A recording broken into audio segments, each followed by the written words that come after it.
Today's session is about the Marrying Lady bag. And the Marrying Lady bag is what comes with me to every wedding. And I'm going to go through it with you today so you can see everything that I carry in the Marrying Lady bag, which is everything that I use to be helpful to the couple when I'm there. Okay, so here is the Marrying Lady bag. Now it's branded. I think I got it from Vistaprint with my business cards and pens. Lots of pens, you'll find them in the bag. So let's go through it. What have we got here? So, most important thing in the Marrying Lady bag, the wedding register. This is what you have to fill out with their wedding license, and you keep it as a document. If they ever lose the license by in the mail, Canada Post, or what have you, this is your record that the wedding actually happened. Now, to order it, when you first start, you're going to send a letter to Thunder Bay, where the marriage office is, and request it, including your license number and your address, or you fax it to them. Okay. Next. Now, for a lot of weddings that I do, they're agnostic, atheist, mixed faiths, mixed cultures. So what I've done, is I have a garb which distinguishes me as the officiant. I have it in silver because silver is one of the colors that is not going to be offensive to any religion, unlike black or red. You know, various different cultures have different symbolisms around colors, so you want something that's very neutral. It's very light, easy to pack up, a good material that doesn't crinkle, and a little feature that I had a friend add to it is this little pocket that is in my back. And people think it's a pocket for me to store things, but it's actually a great little pocket when I do weddings where they have a videographer and they need to put the battery pack in there. Okay? Next, folders. Various different colors, kinds of folders. Now, the reason why I have so many different folders is that I like to color coordinate my folders with the wedding party. It doesn't have to be done. If it's not possible, black and white is the way to go. Ideally, you want a folder that has pockets, more pockets. The reason for the pockets is that when the couple wants to write their own vows, it's good to keep them in there so then you can take them out and hand it to them during the ceremony. Okay. Next, this is the backup. So often couples will say, oh, can you just come to our house? We're just doing the paperwork. We're getting married in the Dominican. We just really need the paperwork done. And then you arrive without a ceremony because each ceremony is customized. And lo and behold, they have 30 people there and they actually need a ceremony done. So this is just copies of samples, which I can use as a guide. Most of it, I know it all off by heart. But it's just something for me to hold and to use in case of an emergency wedding, which happens more often than you think. In the Marrying Lady bag, after every wedding, there's always excess stuff. So, you can basically put your licenses, if you do several in one weekend, you still have to get them in within 48 hours of doing the wedding. But you don't need to all send them individually. We have to pay for our own postage when we send the license off to Thunder Bay. And so often what I'll do is I'll put them all in one envelope, so I'll have extra envelopes. Okay? And then, of course, at the end of a ceremony, there'll be ceremonies that you've done. And I always like to rip them up to make sure that I know not to use them again, or that to make sure when I'm leaving to go to a ceremony that I don't think I have the ceremony in the bag because I can't see it. Like if it's ripped up, I know it's done. It's been done. Now, I keep spare pages of my register in here. If, in the case, and when you do hundreds of weddings, there may be a case. It may have happened to me once, which is why I do this now.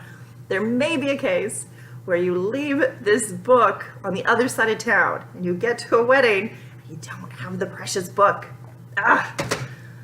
So I always keep copies I was lucky. I always keep copies of pages from the book, which are fine to use, and then later I put them into the book. Now, I'm old school, which means that I have a calendar. I have a calendar both here and online, and several different ways of keeping track of things. But what will happen is I am constantly taking calls, and I want to be able to let a couple know whether or not I'm available. So that's my upcoming month of October. It's a disaster, but a lot of fun. All right. Now, again, a lot of ceremonies, a lot of ripped up ceremonies. I do keep some of the vows that when couples actually write their own vows, I keep copies of them. I keep a little pile of them. I'm not sure why. I always think when I give ceremonies out, I give sample vows to use, but I always like to take a look at the vows after a ceremony's done, see if there's anything good, juicy that's come out of them, and just kind of keep a pile of them for future suggestions for couples. All right, now we're getting into the good stuff. Use these today. Scissors. Why? Because the bride's dress had some threads going off on it. Scissors always in here. These little beauties. Chimes. Why? Because when you hear that, you stop talking, you think, what is going on? Often I bring these out whenever a couple is having a dinner, a late night, evening type of an event. Always when they're drinking beforehand. So if there are cocktails served before the ceremony, there's music playing, the music stops, and people are not going to stop. They're not going to stop talking. They don't hear that the music stopped, and you have to get their attention. The ceremony has to get started. So these little babies have come in handy many, many times. I keep them in there. I chime them, and people stop. They're like, something's going on. Now, oh no. They're the chimes. So this is my bag of many, many things. Many things. I don't know if you want to go through the whole bag, but there are some essential things in here. A sewing kit for that tiny little flower girl or flower boy, and their outfits are wrecked and they just can't perform, or bridesmaids and brides. Sewing kit is always good to have. Tissues, you know why. Band-aids. Toys, little distracting toys. So this little sheep is a little prize for little people who are very overwhelmed, as they can be when there's a lot of people around, a lot going on. And often what I'll do is I'll keep suckers treats inside my Marrying Lady bag. And when a couple has little people coming down the aisle that are a little uneasy with the whole thing, I get to know them beforehand. So the first thing I do is make them feel comfortable with me. So I talk to them, maybe give them a little sweet, and then I tell them there's a treat on their chairs at the front of the ceremony. So they get excited and they know if they make it all the way up to the front, there's going to be a little prize for them there. Highlighters. I used to use these to highlight exactly where people would need to sign. I stopped doing it. Now I just use my finger and make sure that they do it properly so they don't accidentally marry, the witness doesn't accidentally marry the groom or bride, or brides or grooms. Spare pantyhose or stockings. Hand lotion, if you're out all day, it could get very dry. Gum, sometimes I need coffee before I get going.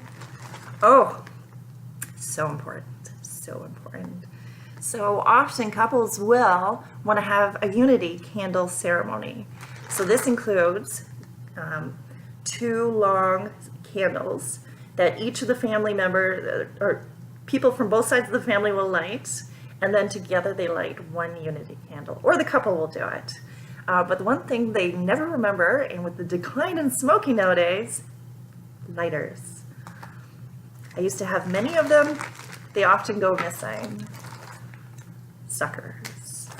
Whenever you think of treats for the kids on the tables, if you're going to use that trick, just make sure it's not things like a box of Smarties, because it shakes. Nothing that makes any noise. Also, if you want the kids to do a reading, nothing that they have to suck on for a long period of time. Otherwise, they're sucking on it while they're trying to do the reading. Okay, and often what I have too, I used to do this again, is these little stickies, little tabs, which would exactly tab out where people are going to sign. And Lipsol, and a lot of bobby pins. Okay, I have my phone charger, just stuck at the bottom of here. Why? Because if you're on the road a lot, it's always good to be able to charge the phone. My phone, of course, is my GPS, making sure that I get to all weddings 30 minutes in advance. So that little phone GPS is very important. And then, of course, a lot of pens. I've got one with a feather over there. This one I accidentally stole from a wedding. A lot of my pens go missing. So I have tons and tons of pens, something to comb my hair, and I think that's it. I got a lot of stuff I got to clean out of the Marrying Lady bag. People often ask for my business card.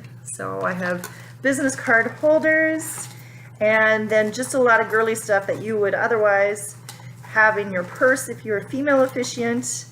Oh, and then the one thing that you may not think of, but has come in handy, rescue remedy. Just a little bit of a naturopathic helper for the nervous person in the couple. And it's gone missing, but my prize, which obviously has been used on a couple somewhere, it's my Tide stick. Because often the bride will, if she's wearing a white dress, it gets dirty, stuff gets spilt on it. Tide stick gets things out very easily. Sometimes deodorant, preferably spray if the bride needs it, which happens, or also just the salt stones. Also just a little bit of vanilla spray to freshen up, to smell nice, and that's about it. So that is the Marrying Lady bag. And the perk of having a Marrying Lady bag is not only having all these items in there, but also to have one set place where that wedding register and my cape will be. Okay, so I hope that helped, and feel free to leave any messages at the end of this. Give suggestions of what I might need furthermore, or your thoughts and comments. You can see this at themarryinglady.com, and I look forward to hearing from you. Thanks so much. Bye.